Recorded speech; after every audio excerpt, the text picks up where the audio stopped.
자, 오늘 시간에 우리 구원론을 살펴보는데 세 번째로 교회적 삶을 통한 구원 섭리입니다. 자, 하나님께서 우리를 구원하시는데 지난 시간에 우리 언약을 통해서 구원하셨죠. 하나님께서 언약하신 대로 예수 그리스도를 보내고 교회를 세워서 우리의 속 심령이 진리로 새롭게 될 수 있도록 역사해 주시면서 우리로 하여금 그리스도의 고상한 지식에 이르고 신령한 몸을 이루어가지고 하나님의 형상을 닮아가게 하시고, 그리고 끝내는 신령한 몸, 부활의 몸을 입게 해주시고 하나님의 영원한 나라, 신령한 나라에 들어가서 살게 그렇게 해주신다. 그 하나님의 언약대로 우리를, 그 언약의 말씀대로 우리를 인도해 나가신다. 자, 이것을 우리가 생각할 적에, 야, 하나님께서 정말 당신 언약대로 하시는 분이구나. 여기에 우리의 믿음과 신뢰가 주어집니다. 아, 하나님 분명하신 분이구나. 하나님은 믿음직스러우신 분이구나. 그래서 우리는 오직 주님을 믿는 거예요. 자, 그 하나님을 우리가 늘 마음속에 경외하며 섬기는 생활을 할 수 있게 되어지는데, 그 하나님께서 두 번째는 뭔가 교회적 삶을 통해서 우리를 구원 섭리를 베풀어 나가신다. 그래서 하나님의 진리가 진리답게 증거되는 교회는 그리스도가 지상에 오심으로부터 가동된 하나님 나라 실현의 구체적인 모습을 지니게 되어집니다. 그러니까 예수님이 땅에 오셔서, 예수님은 진리로 오셨죠. 생명으로 오셨고 빛으로 오신 그 예수님께서 우리에게 오셔서 우리로 하여금 뭐예요? 이제는 진리 안에서 살게 만들어 주시고, 우리가 빛 가운데 그리스도의 생명 안에 거하게 이렇게 만들어 주시니까 우리의 삶이 육체로 끝나는 것이 아니라 이제는 영적 삶을 가지게 되어졌다. 그래서 우리의 삶은 옛사람의 삶이 아니라 새사람의 삶, 우리의 겉사람의 삶이 아니라 이제 우리의 삶이라는 것은 속사람의 삶이다. 그래서 우리가 겉으로 세상 사람들은 다 판단하고 살아가죠. 겉사람을 위해서 살아가요. 그래서 육신의 안일과 육신의 자랑을 일삼고 살아가지만 우리는 뭘 위해서 살아가는가? 우리의 겉사람이 아니라 우리의 속사람을 위해서 살아간다. 그래서 우리의 속사람을 위해서 살아가는 신령은 무엇을 사모해야 되느냐? 신령한 젖을 사모해야 된다. 진리의 말씀이 우리의 속사람을 새롭게 하신다. 그래서 예수님의 진리로 이 땅에 오심으로 인해 가지고 우리 심령은 뭐예요? 새롭게 진리의 세계로 들어가게 해주셨다. 그래서 하나님의 나라가 이루어지기 시작하게 되어집니다. 영원히 진리를 통해 자유함을 얻을 뿐 아니라 서로가 연결하고 사모하는 교회 제도의 구축을 통해 하나님의 구원의 섭리가 적용되는 현장이 바로 뭐냐? 교회다. 그래서 오늘 우리의 영적 삶이 실현되는 것이 바로 교회다. 그런데 우리가 이 교회 삶을 살아가야 되는데 여전히 뭐예요? 옛사람 그대로 있다 그러면 이건 뭔가 잘못된 것이 아니냐. 그래서 우리 신학에서는 그냥 겉사람만 왔다가 교회 생활하고 겉사람으로 끝나는 사람, 이런 사람들을 는 유효적 부르심을 받지 못했다, 이렇게 표현을 하죠. 그러니까 유효적 부르심을 받았다는 건 뭔가 교회의 육신의 몸으로 부르심을 받았지만 이제는 교회 안에서 뭐예요? 속사람이 새롭게 되는 삶을 살아가게 만들어 주신다. 그것이 뭐예요? 진짜 하나님의 부르심이 효과적으로 어때요? 나타나는 것이다. 근데 여전히 진리를 깨닫지 못하고 겉사람으로만 교회에 출석한다 그러면 그것은 뭐예요? 아직도 유효적 부르심이, 효과적인 부르심이 아직도 우리에게 주어지지 않는 것이다. 이렇게 볼 수가 있는 거죠. 그래서 예수의 그 생명이 오늘 우리로 하여금 교회를 통해서 온 믿음의 지체들과 연합하고 상합할 수 있도록 이렇게 만들어 주신다. 근데 아직도 강하고 자기 경험을 내세우고 교회 와서도 이런다 그러면 이건 머리 대신 주님과 우리 모든 성도 지체들이 연합하고 상합하는 이 관계가 주어질 수 없는 것이다. 자, 그것을 생각하면 너무 안타까운 거죠. 정말 귀한 시간, 세상에 나가면 더 좋은 것이 많은데 교회에 왔는데 교회에 와서도 연합하고 상합하지 못한다 그러면 이건 아직도 우리가 하나님의 섭리에 적용되지 못하고 있다. 그래서 세상의 육신적인 삶이 아니라 교회는 뭐예요? 영적인 삶이 온전히 주어져야 된다. 그러기 위해서 뭐예요? 속사람이 진리의 말씀으로 새롭게 되어져야 된다. 변화되지 않는 심령 가지고서는 이 교회의 참 머리 대신 주님과 온 지체가 연합하고 상호하는 이 관계가 성도의 참 교제의 관계가 주어질 수가 없다. 그래서 내가 변해야 됩니다. 그렇죠? 나는 내 인생관대로 살겠다. 이러고 주장하는 건 벌써 그건 연합하고 상합할 수가 없는 거예요. 다 버려야 됩니다. 내게 있는 모든 것을 배수물로 다 버려버리고 이제는 오직 예수, 생명 그 안에서만 우리의 살림과 교제가 주어진다. 진리와 사랑의 힘이 역사하는 교회, 이게 참 얼마나 멋있습니다. 진리가 있고 사랑이 있는 교회. 그런데 교회 와서도 진리를 깨닫지 못하고 사랑을 서로 나누지 못한다 그러면 이것만큼 몸이 건조한 교회 생활은 없다. 진짜 교회 생활 뜨겁게 해야 됩니다. 예수님을 만났을 때 가슴이 뜨거워졌다 그랬어요. 그런 심령이 되어져야 되는데 가슴이 뜨겁긴커녕 아주 냉하고 차가운 상태로 그대로 있다. 이러면 이건 완전히 마비된 심령이죠. 교회는 세속적인 삶에서 벗어나고 표면적으로 진리를 깨달았다가며 방종과 나태함에 빠진 어리석음을 범하지 않게 된다. 나태와 방종, 이것은 진리를 깨닫지 못한 것이다. 진리를 깨달았다고 하면 뭐예요? 막 열정이 주어져야 된다. 사도 바울이 예수를 다메섹 도상에서 만나고 난 다음에 뭐예요? 그때는 정말 이 진리의 힘으로 복음의 열정으로 살아갔다.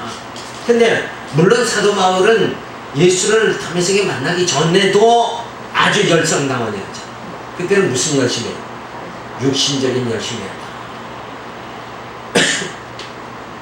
자, 겉사람의 열심을 바울은 겉사람의 열심으로 살았지만 이제는 뭐예요?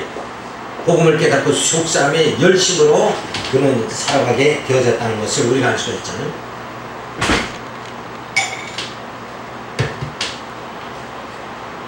그래서 같은 열심이라도 육신적인 열심과 영적인 열심, 이거는 다릅니다. 뭐에서 다른가? 육신적인 열심에서 주어지는 기쁨에는 영원하지 못한 거예요. 네, 영적인 열심으로 일하는 것은 그때의 그 영적 열심, 속사람이 열정, 복음의 열정으로 일할 때는 뭐예요? 기쁨이 영원하게 되어진다. 거기서 차이가 주어져요. 내가 무슨 일을 하다가 조금 저 일을 하다가 이거 힘들다 그러면 뭐예요?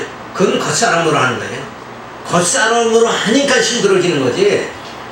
속에서 이 열정이 솟아나서 일할 적에는 누가 막아도 일하는 거예요. 그때는 뭐예요? 그때는 지겹거나 힘들거나 이런 말이 나올 수가 없는 것이다. 그냥 기쁜 거예요. 즐거워서 하는 일이 되어지는 거예요. 또한 율법의 멍에로부터 벗어난 구원 얻은 성도는 여호와를 경외하며 찬양하는 교회의 삶이 주어지게 되어진다. 그러니까 교회의 삶은 어떤 삶이냐? 율법의 멍에서 벗어난 삶이다. 진리가 너희를 자유케 하리라 한 말씀대로 그 진리가 이제 내게 겉사람의 열심, 육신적인 그 열심이 아니라 속사람은 즐겁고 기뻐서 하는 열심이 주어지니까 이제는 뭐예요? 그런 열심으로 일하는 것은 율법의 멍에서 벗어나는 것이다. 억지로 하는 것이 아니라 기쁨으로 하는 거죠. 자원하는 신령으로 하는 거, 그것은 율법에서 벗어난 삶의 모습이다. 이런 걸 우리가 살펴볼 수가 있어요. 진리 안에서의 영혼의 자유와 더불어 살아가는 사랑의 질서는 하나님의 사랑에 실현되는 성례며 교회적 삶을 통해 성취되어지는 것이다. 그래서 사랑은 질서가 주어지는 거예요. 근데 철기로 할 때는 질서가 안 주어진다. 진정한 사랑의 관계는 질서가 주어지는 거예요. 왜? 허다한 허물을 다 덮으니까. 그리고 기다려주니까. 사랑이란 무엇이냐? 오래 참는 것이다. 기다리니까 질서가 이루어지는 거예요. 근데 조급하면 너 왜 그렇게 하느냐? 이렇게 하다 보면 교회에서 이 질서가 무너져 버리고 마는 거죠. 이러한 신령적 삶은 인간의 힘과 지혜로 되는 것이 결코 아니다. 그래서 진리 안에서 자유함, 그리고 세속적 삶을 벗어나서 성도 안에서의 참된 교제의 삶, 그리고 사랑의 질서가 주어지는 교회적 삶이 주어지는 것, 이런 모든 것이 이 어떻게 인간의 힘으로 주어지느냐? 인간의 힘으로, 이건 하늘의 지혜, 하나님의 능력으로 주어지는 것이다. 약속대로 오신 성령께서 그리스도의 지체된 성도들에 적용시켜 주시는 하나님의 구원 섭리의 실제인 것이다. 자, 이것은 어떻게, 인간의 힘으로 안 되니까 뭐예요? 성령께서 되게 그렇게 하신다. 성령께서 이끌어 가신다. 그래서 우리 모든 하는 일이 내가 하는 일이 아니라 누가 하는 거예요? 성령이 하신다. 그래서 모든 것이 주님의 은혜가 되어지는 거죠. 은혜의 영광을 참여하는 삶, 이것이 교회에 적용되어져야 된다는 것을 우리가 알 수 있습니다. 따라서 하나님께서는 교회적 삶을 통해 구원 섭리를 이루어 나가신다. 그래서 지상의 교회는 하나님의 놀라운 작품이다.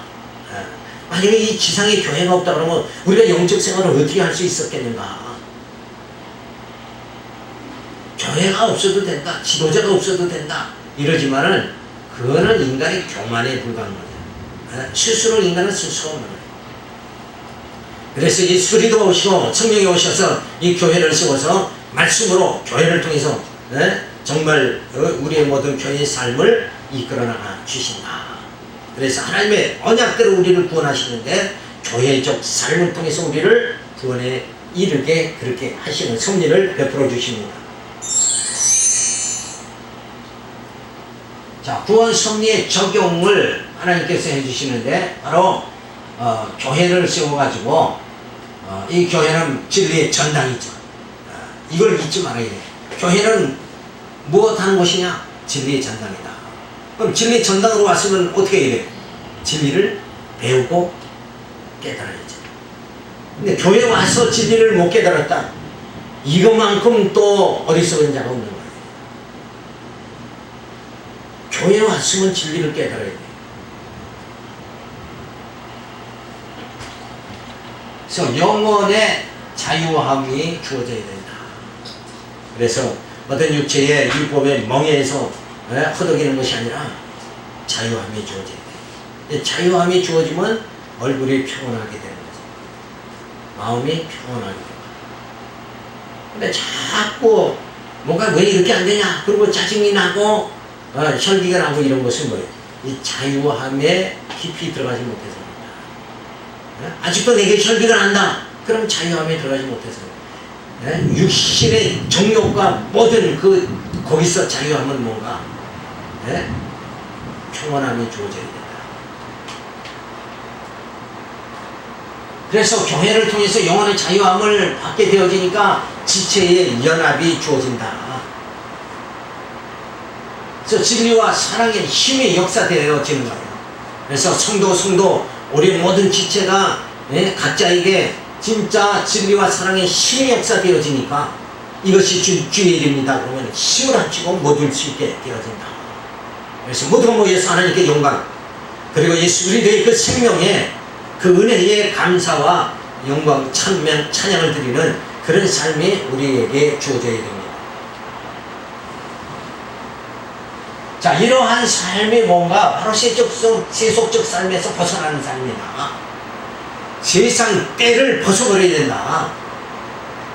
근데 여전히 교회 와서도 세속적 그 삶이 계속 이어져 주어진다 그러면 이거는 바른 신앙생활이다 이렇게 할 수가 없는 거예요. 세상에서보다는 뭐예요? 교회의 삶은 그런 세속적 때가 벗어나야 된다. 그래서 지체의 연합이 자꾸 주어지는 거예요. 진리와 사랑의 힘이 역사되면서 이제는 세속적 삶에서 벗어나서 그리스도의 형상을 점점 이루어나가게 되어져야 된다. 이것이 바로 뭐예요? 교회적 삶이다. 교회는 무엇인가? 무엇하는 것인가? 바로 이러한 삶이 주어지는 것이 교회다. 그래서 점점 그리스도의 형상을 힘있게 되어지니까 신령한 몸을 잊게 되어진다. 그래서 교회생활 20년, 30년 하면 좀 신령해져야 되죠. 근데 우리 신령한 모습들이 좀 보여요? 네. 걱정스럽죠. 야, 신앙생활 20년, 30년.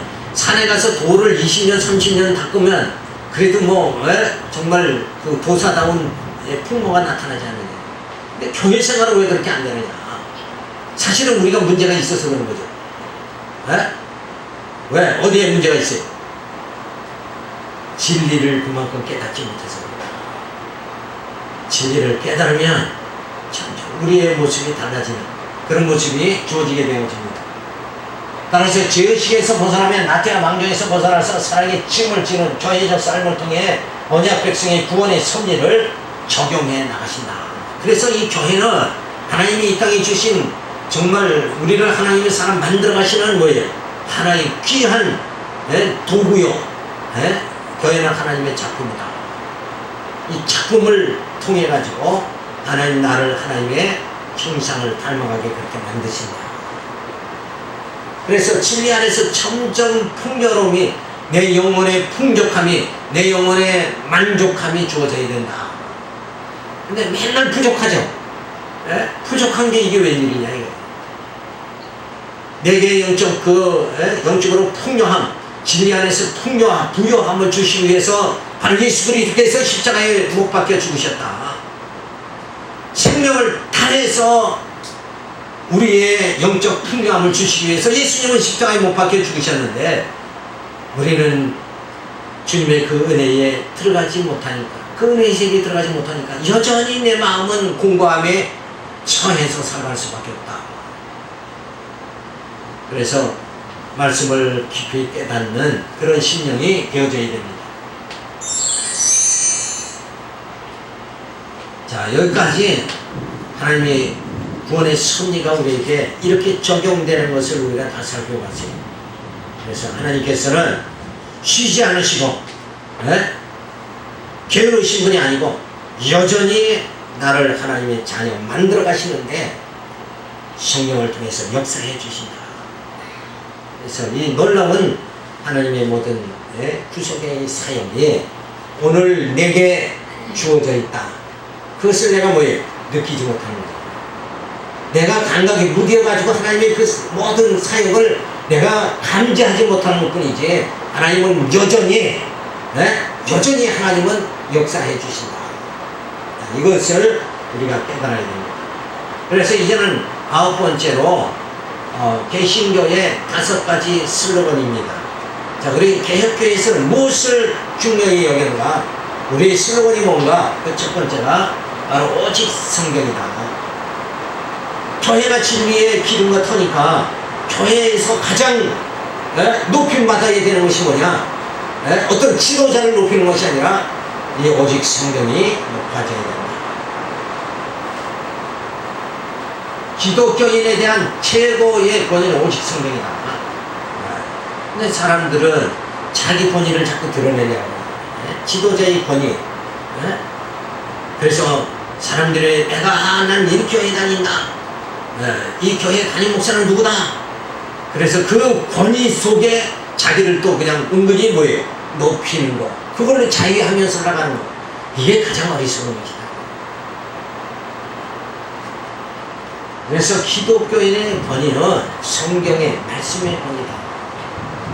왜? 말씀이 나를 새롭게 하니까, 말씀이 내게 영적 풍요함을 주니까 나를 하여금 영적으로 속사람이 새롭게 만들어 가시는 것이 뭔가?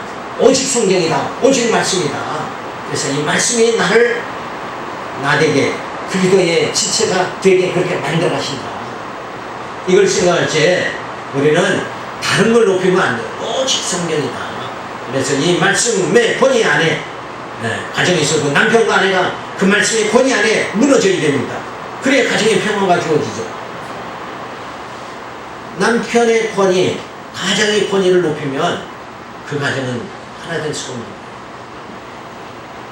그래서 말씀의 권위, 교회에서도 마찬가지 말씀의 권위가 높여져야 된다. 교회의 참된 권위는 번잡스러운 스콜라 신학이나 성경을 성자 숭배에서 나오지 않는다. 자, 이것이 뭔가 바로 로만 카톨릭이죠. 중세 종교 암흑 시대에 주어졌던 게 뭔가 교황의 권위, 그리고 모든 성물의 권위, 교회의 건물의 권위, 이런 데서 주어졌다. 그러나 그것이 아니라 그거는 다 보이는 것은 다 없어지는 것이니까, 없어질 것이 권위가 있는 건 아니니까, 없어지지 아니할 영원한 하나님의 복음의 말씀, 그것만이, 오직 성경만이 영원한 것이, 그것만이 권위가 주어진다. 그래서 로마 교황이나 교회 회의가 교회의 기능 권위는 도가 아니다.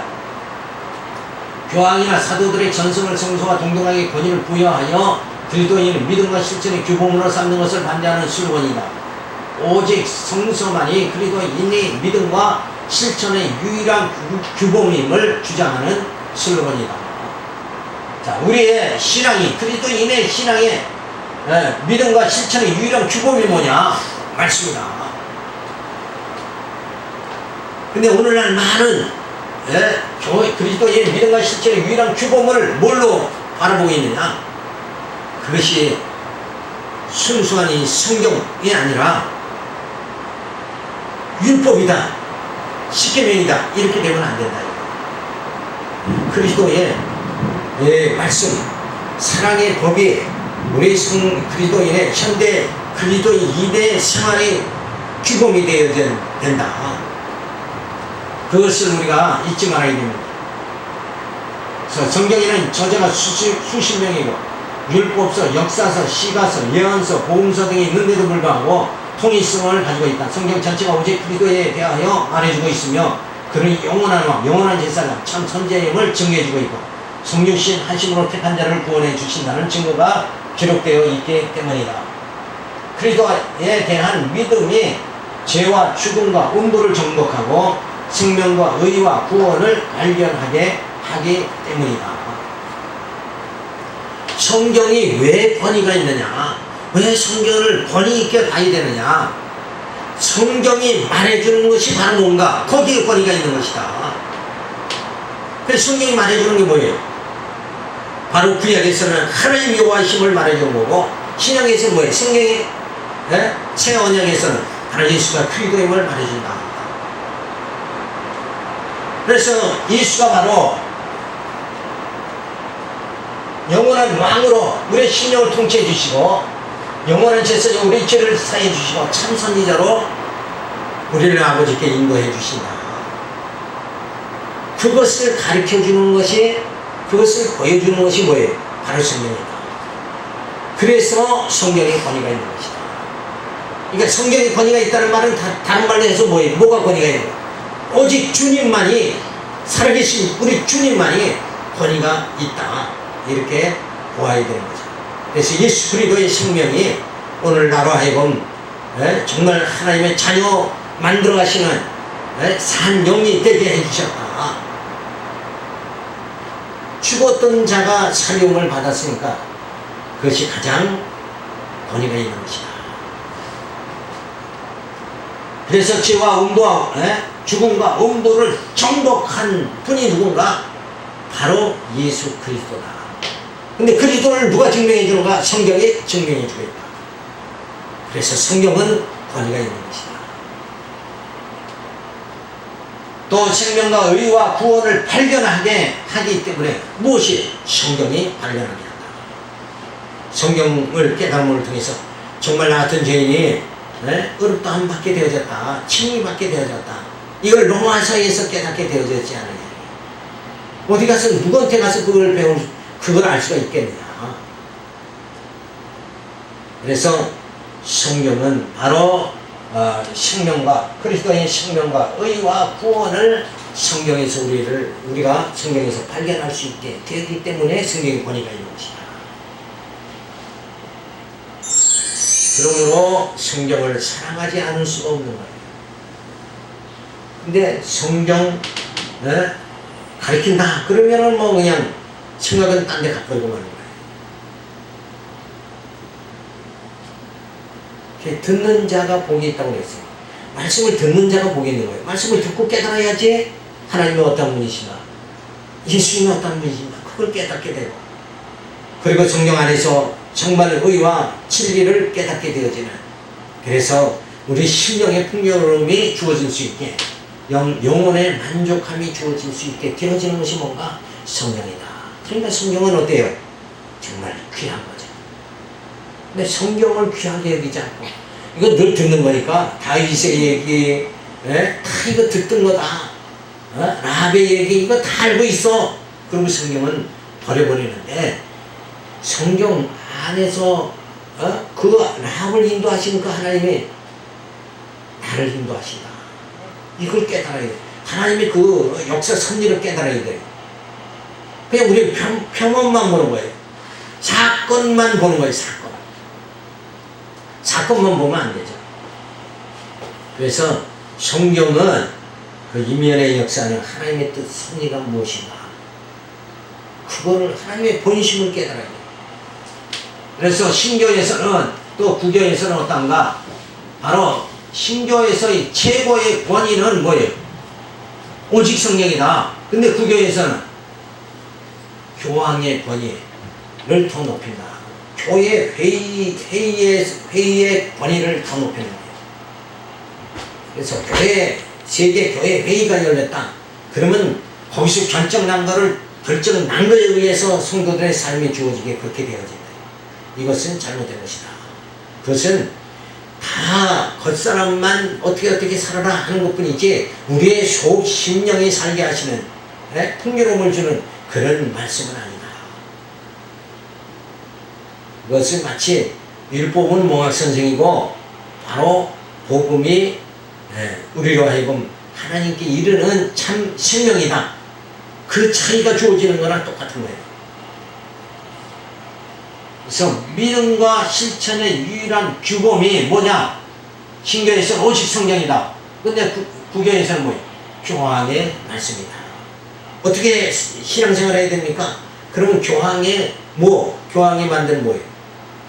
그 지시한 말씀, 교리서, 그걸 가지고 살아간다. 근데 우리는 오직 성경으로 살아간다. 성경 안에 이미 정말 우리가 어떻게 신앙생활을 해야 되는가, 그걸 다 가르쳐주고 있어요. 믿음과 실천의 유일한 규범이 성경 안에 다 있다. 그래서 말씀이 내 안에 임하면, 말씀이 역동력이 있어가지고 내 안에 모든 시기와 탐욕 이걸 다 소멸시켜버리죠. 그래서 그 말씀에 따라서 살아가게 되어야 됩니다. 그것이 가장 확실한 규범이다.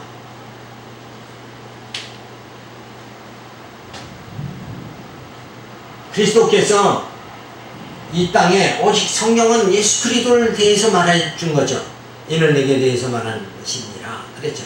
그러니까 그리스도께서 바로 성경이 말해주는, 그리스도는 제사장이요 왕이요 선지자가 되신다. 그래서 우리 죄를 사해 주시고 죄와 죽음과 운부를 다 통치하시고 그것을 다 물리쳐 주신다. 그리고 예수님은 선지자로서 생명과 의와 구원을 우리로 하여금 얻게 해주신다. 그래서 오직 그리스도, 오직 그 그리스도를 가르쳐주는 성경, 그래서 오직 성령이다. 왜 성경을 귀한가? 바로 성경이 누구에 대해서 말해서 그리스도에게 말하고, 그리스도는 어떤 분이신가? 우리를 제사함을 주시고 죄와 죽음과 음부를 다 예수님이 정복해 주셨다. 그리고 우리로 하여금 생명과 의와 구원을 얻게 해주신다. 그래서 예수님은 영원한 제사장이고 영원한 왕이시고 참선이잖아. 근데 오늘날 이 기초적인 것도 깨닫지 못하고, 내가 예수 믿는다. 그럼 어디까지 믿는 것인지 그냥 교회 출석하면 믿는 걸로 이렇게 단편적으로 생각한다. 그거보다는 더 깊어져야 돼. 그렇죠? 내용이 알차야 된다. 내가 예수를 믿는다는 것은 어디까지 믿어야 되는가? 어디까지 믿어야 진짜 예수 믿었다고 할 수 있는가? 여기까지 돼야 돼. 생명과 의와 구원을 얻는, 예수 그리스도로부터 얻어지는 상태가 되어져야 내가 진짜 예수 믿었다 할 수가 있는 것이다. 그러니까 그저 거치대로 그냥 얄팍하게 믿는 것이 아니라 깊이 있는 신앙이 주어져야 된다. 그래서 얕은 물가에서 첨벙거리는 것이 아니라 깊은 바다로 들어가야 된다. 그 깊은 바다가 뭐예요? 네? 정말 그 생명의 세계로 들어가야 된다. 따라서 성경은 여호와의 계시의 말씀이니 가장 권위가 있는 것이며, 그래서 성경은 누가 주셨는가? 무엇을 말해주는가? 계시다. 하나님이 주신 것이다. 그 계시는 뭐예요? 감추었던 것이 드러내 보여주는 거죠. 누구를 보여줘? 바로 하나님을 보여주고, 성경은 예수 그리스도를 보여주긴다. 그래서 가장 권위가 있는 것이며, 이 성경을 통하여 신지식을 깨닫고 자기 모습을 보고 구원의 은혜를 깨닫고 소망을 가지게 되어진다. 그래서 성경을 보면 뭘 알아야 돼? 신지식을 깨닫고, 그 다음에 두 번째로 내 모습이 어떠한가 깨닫고, 그리고 그 다음에는 뭐예요? 구원의 은혜 속에서 소망을 바라봐야 된다. 그래서 무엇을 붙잡았는가? 이게 중요하다. 네? 예수 믿고 견생활하면서 확실한 걸 부여잡았다 그러면 소망이 넘쳐요. 기쁨이 넘쳐요. 확실한 걸 붙잡았으니까. 근데 교회 생활이 얼굴이 누렇게 떠가지고 있으면 되는 거예요. 불만과 불평이 그 마음속에 자리 잡고 있으면 안 된다 이거예요. 왜? 확실한 거를 붙잡았으니까. 내가 잡은 것이 아니라 누가 붙잡게 해주셨어요? 바로 예수 그리스도께서 붙잡게 해주셨다. 그리고 그 붙잡은 것을 그대로 이룰 수 있도록 성령께서 나를 인도해 나가신다. 그래서 아무 염려할 거 없죠. 걱정할 거 없어. 누가? 성령께서 되게 이끌어 주시니까. 그래서 아무 염려하지 말라. 두려워하지 말라. 말씀 주신 것이 뭔가? 누가 하기 때문에 내가 남으로 하라 그러면 두려울 수밖에 없는 거죠. 염려할 수밖에 없어요. 근심할 수밖에 없어요. 그러나 성령께서 세상 끝날까지 붙잡아 주시고 그 신령한 세계로 나를 인도해 주신다는 게 너무나도 확실하니까 염려, 근심할 게 없습니다. 다음에 두 번째는 오직 은혜다. 두 번째 우리 귀하게 여겨야 되는 건 뭐냐? 두 번째는 오직 은혜입니다. 오직 성경, 오직 은혜다. 루터의 고민은 어떻게 준엄하고 공의로우신 하나님 앞에 바로 설 수가 있겠는가? 였다. 내가 하나님 앞에 어떻게 나가서 설 수 있을까? 그렇지 뭐예요? 뭐 때문에 가능한 거예요? 은혜 때문에 가능한 것이다. 하나님의 은혜를 의존하는 구원의 은혜 재발견은 자신의 의를 통해서 구원이 이룰 수 없음을 알고 하나님의 의를 의존하는 복음의 진주이다. 오직 하나님의 은혜만이 죄인의 살 길임을 외치는 슬로건이다. 내가 살 수 있는 것은 주님의 은혜다. 그래서 은혜가 아니면 도저히 내가 하나님 앞에 나갈 수가 없지 않느냐. 그래서 은혜의 삶이 우리에게 주어지게 만들어주는 주니까 뭐예요? 오직 우리가 두 번째 외칠 수 있는 건 뭔가? 오직 은혜다. 은혜의 독특성은 죄인을 향한 하나님의 은혜로우신 태도와 그분의 자비로우신 행동에 있다. 하나님은 스스로 하나밖에 없는 외아들 예수 그리스도를 화목 제물로 삼으심으로써 진노하심에서 인류를 구원하셨다. 그러니까 하나님의 은혜가 뭐냐? 예수 그리스도를 보내주신 것이 바로 은혜다. 왜? 나 같은 죄인을 구원하시는. 그래야 나를 무시해버릴 수 있어요. 외면할 수도 있는데 하나님께서는 당신의 피조물을 외면하지 않으시고 당신의 언약대로 예수 그리스도를 보내주신 것. 이게 바로 은혜다. 그래서 예수님이 이 땅에 오신 것이 바로 내게 하나님의 한량없는 은혜가 내게 주어진 것이다. 내가 그 하나님의 사랑, 그 은혜를 받을 만한 그릇이 전혀 준비되지 않았는데도 하나님 일방적으로 예수 그리스도를 보내주시고 그 은혜 받을 만한 그릇이 되어질 수 있도록 나를 만들어 가신다. 여기에 우리 힘이 주어집니다. 야, 내가 하나님 앞에 어떻게 갈 수 있을까? 우리는 염려하고 근심하는 거예요. 그래서 루터의 고민은 어떻게 준엄하고 공의로우신 하나님 앞에 내가 설 수 있느냐? 다리가 후들후들 떨릴 수밖에 없는 거예요. 그런데 염려하지 않아도 되는 건 뭔가? 은혜 받을 수 있는 그릇을 누가 만드시는가? 하나님께서 예수 그리스도를 보내주시고 그리고 성령을 보내주셔서 은혜 받을 수 있는 그릇을 되게 만들어 가신다. 그래서 오직 하나님께 찬양을 돌릴 수밖에 없는 거예요. 은혜의 독특성은 자, 그래서 하나님이 스스로 취하신 태도가 외아들을 화목 제물로 삼으신 행동은 하나님 은혜의 속성에 근거하고 있다. 그러므로 오직 은혜란 모든 인간의 공덕과 행위를 배제하고 전적으로 하나님의 은혜로운 구원의 사역에 의존한 구원의 원인적 근원에 대한 슬로건이다. 그래서 은혜라는 말은 뭘 배제해야 돼요? 인간의 공덕, 인간의 공로주의, 이거 다 공로주의 신앙을 다 배격하는 것이 뭐예요? 은혜다. 근데 여전히 교회 안에서 공로주의가 팽배하게 나타나고 있다 그러면 공로주의가 강하게 나타나는 만큼 뭐예요? 하나님의 은혜는 그만큼 감사하는 거예요.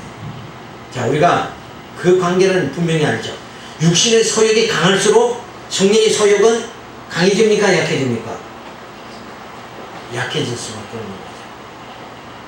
반대로 성령의 소욕이 강하면 육신의 소욕은 약해집니까? 강해집니까? 약해질 수밖에 없는 것이다. 이 정도는 아시겠죠? 이것도 헷갈립니까? 그러니까 똑같은 거예요. 하나님의 은혜의 감격이 강하면 내게는 뭐예요? 내 안에서의 공로주의는 사그러져, 공덕주의는 사그러져 버린다. 내가 그래도 이렇게 나올 때는 어떻게 되나? 하나님의 은혜는 감소하게 된다. 작아지게 된다. 그러니까 문제는 어디에 문제가 있어요? 남이 탓할 것이 아니라 누구 탓에? 다 내 탓이다. 하나님의 은혜가 부족한 것이 아니라 내가 강하기 때문에 하나님의 은혜가 내게 약해진 거죠. 약하게 나타나는 것뿐이다. 그래서 오직 은혜란 모든 인간의 공덕과 행위를 배제해야 된다. 근데 이걸 버려야 되는데 배제한다는 말은 뭐예요?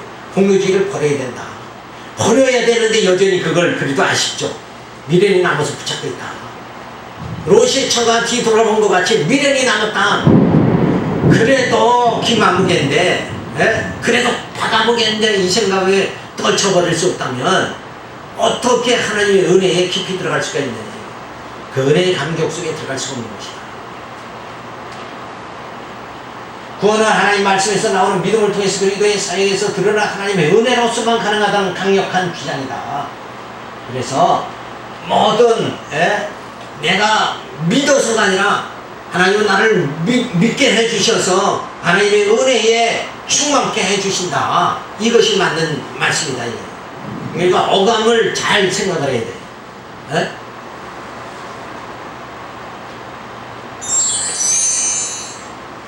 자, 신교에서는 바로 하나님 앞에 설 수 있는가 하는 질문에 신교에서는 오직 은혜로 말미암아 하나님 앞에 설 수 있게 그렇게 해주신다.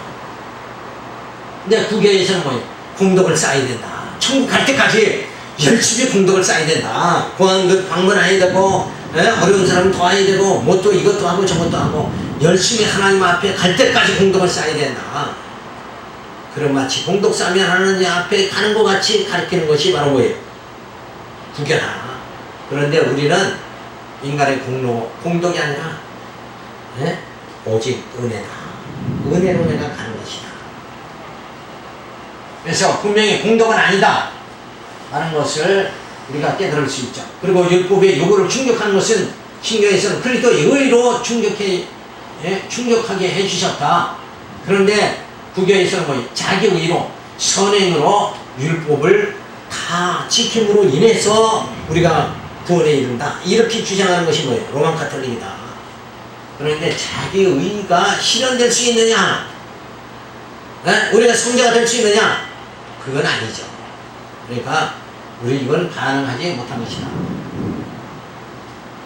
그래서 그리스도의 의로우신 예수 그리스도께서 영원한 제사장 왕 선지자가 되셔서 예수님이 제물이 되어 죽으심으로 우리 죄를 사해 주시고 죄와 죽음과 음부를 정복하게 해주시고 그리고 생명과 의와 구원을 얻게 해주신다. 그래서 오직 참된 선지자는 예수 그리스도뿐이시다. 따라서 그리스도를 화목제물로 삼으시고 증거하시면서 언약의 백성을 구원해 주시니 인간의 공로가 아니라 오직 은혜로 구원받는다. 그래서 은혜로 내가 구원받는 것이 은혜로 받는 것이다. 이걸 깨달아야 돼. 그래서 은혜로 구원받으니까 무슨 생활 해야 돼요? 네? 무슨 생활 합니까? 늘 범사에 감사해야지. 감사가 넘쳐야 된다. 그래서 감사하는 생활은 뭐예요? 심령에 기쁨이 주어지는 거예요. 네? 불평하면서 감사하는 사람은 없잖아. 불만족 속에 감사하는 사람은 없잖아. 그러니까 감사는 우리 신앙생활의 열매다. 그런 것을 분명히 알 수가 있습니다. 기도하겠습니다.